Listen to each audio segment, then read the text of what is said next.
ni Anis Bonifacio nakipaglaban para ipagtanggol ang mga mamamayang Pilipinong inaapi, pero laban sa mga dayuhan.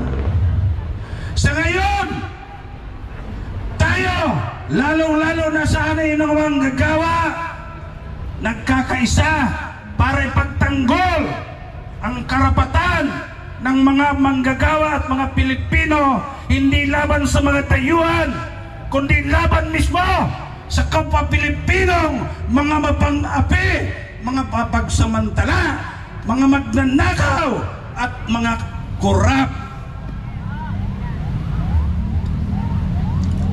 Kaya mga kasama, may kasabihan, di ba? Ang mga manggagawa pagdating sa labanan, sa pagkilos, ay yan ang laging nangunguna, sapagkat tayo yung mga organisadong mamamayan. Tandaan ninyo, sa kasaysayan ng mundo, sa lahat ng labanan, para mapalaya ang mga mamamayan, laging kasama at nangunguna ang mga manggagawa. Kaya po, mga kasama, makinig tayong mabuti, sapagkat mahaba ang sasabihin ko, kaya lang namamaos ako sapagkat konti lang ang tulog ko kagabi. Pero pipilitin natin, no? Una, lahat tayo, o hindi naman lahat siguro, nabudol tayo nitong administrasyon ito.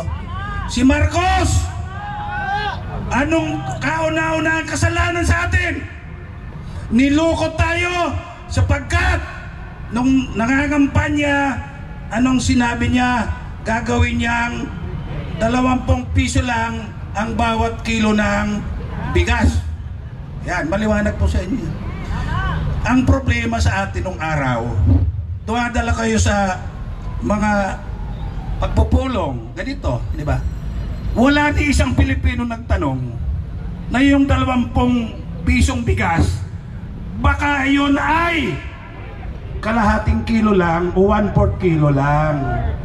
Sa makatuwid, nabudol tayo. Huwag na tayo magpapabudol ulit, sapagkat tandaan natin yung mga politikong mga manluloko. Yan, mag-i-eleksyon tayo mga kasama, pero Mayo pa o yan. Okay. Ngayon, tayong mga manggagawa, di ba inaasahan natin na may mga benepisyo tayo sa administrasyon ni Bongbong Marcos? Diba? Wala po. Walang karagdagan. Anong pasalubong? Anong ginawa niya? Magtaas ng mga bilihin. At hindi naman tumataas yung mga sweldo ng mga manggagawa. Kaya tuloy-tuloy po ang laban natin. Tingnan natin, ano ba ang makasalanan nitong administrasyon na ito, na kung nabubuhay si Anis Bonifacio, siguradong aangal at malamang kasama natin dito sa pakikibaka ng mga manggagawa. Una, nung mahalal si Marcos, anong unang ginawa? Magliwaliw sa ibang bansa, puro travel. Sino ang gumagastos? Diba pera ng mga mamamayan? Lalong-lalo na tayo mga manggagawa, sapagkat tayo sa lahat ng nagbabayad ng buwis na hindi nandadaya, sapagkat yan ay kinukulikta bago ibigay sa inyo yung sweldo. Di po ba? Sa makatuwid, sa lahat ng taxpayer, tayo yung religious na nagbabayad, walang kulang, walang daya kahit isang sintabo. Pagkatapos gagamitin lang sa pagliliwaliw. Ngayon, bakit sinasabi niya magta-travel ako sapagkat para pumasok yung mga investor sa Pilipinas. Magtatatlong taon na po sapagkat tayo na nasa hari ng mga manggagawa. Mayroon bang pumasok na isang investor? Umpisa nung umupo si Marcos? Wala po. Sapagkat ang katuwiran niya, Pag pumasok yung mga inimbitahan niya mga investors, magkakaroon daw ng mga factory dito. Diba? Sa Makatuwid may trabaho daw na karagdagan. Mayroong magdagdag na trabaho? Wala. Ayan. Nabudol na naman tayo. Di ba ba? Okay. Sabi niya, pag pumasok daw yung foreign direct investment, sigurado magpapatayin mga pabrika at may trabaho. Kahit isa wala pong pumasok na foreign direct investment. Bakit ka mo? Yung pinagyayabang na gobyerno, kulila tayo sa buong South Asia. Isang dahilan, sinasabi nila kasinungalingan. Takot daw pumasok yung mga investor sapagkat tayo mga manggagawa ay mataas ang sweldo pagkatapos nag-aaklas pa. Hindi po totoo yan. Tayo ang pinakamababang sahod sa South Asia. Kasinungalingan, nabudol na naman tayo mga kasama. Bukod dyan,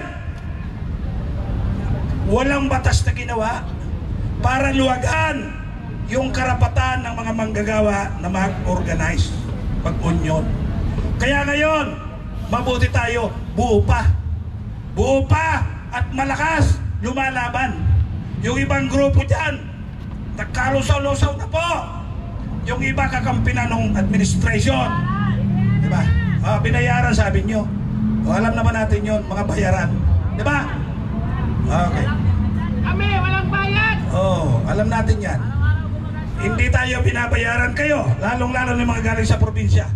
Yung mga kasawa natin galing pa sa bundok ng Quezon, mabuhay kayo! Quezon Electric Cooperative. Marami tayong kasama sa bundok. Pagdating ng araw, bababa po sila rito.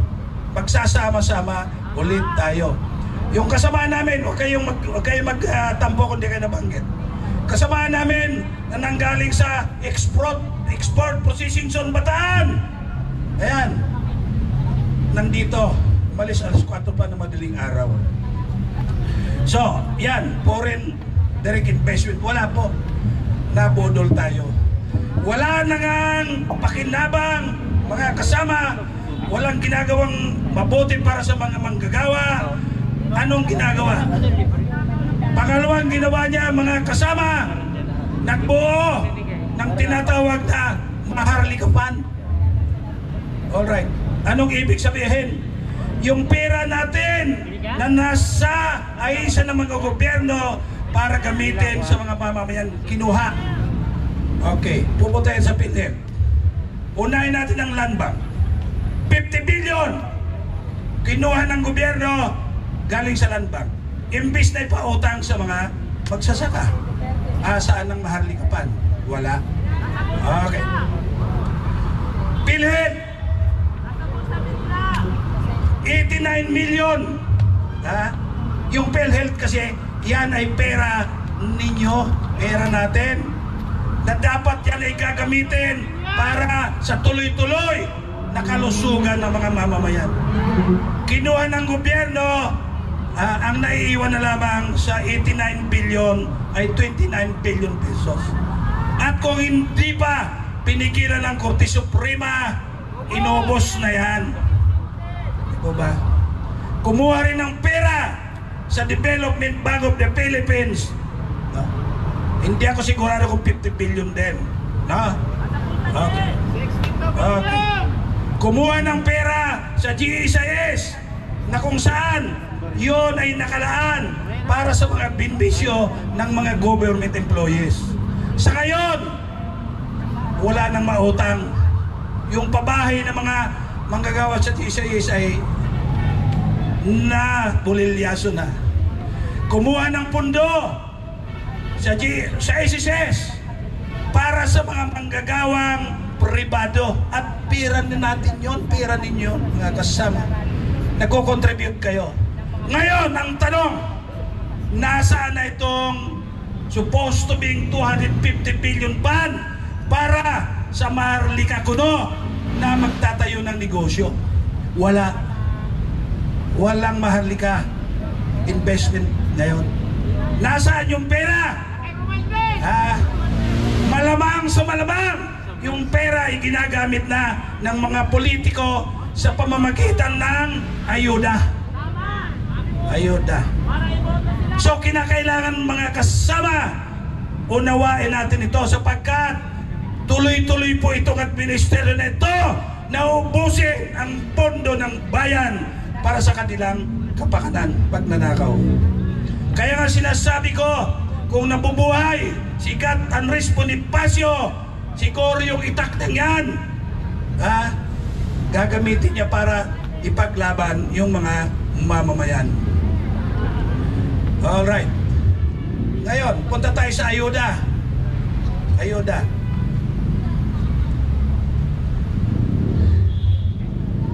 Tingnan niyo yung budget natin mga kasama.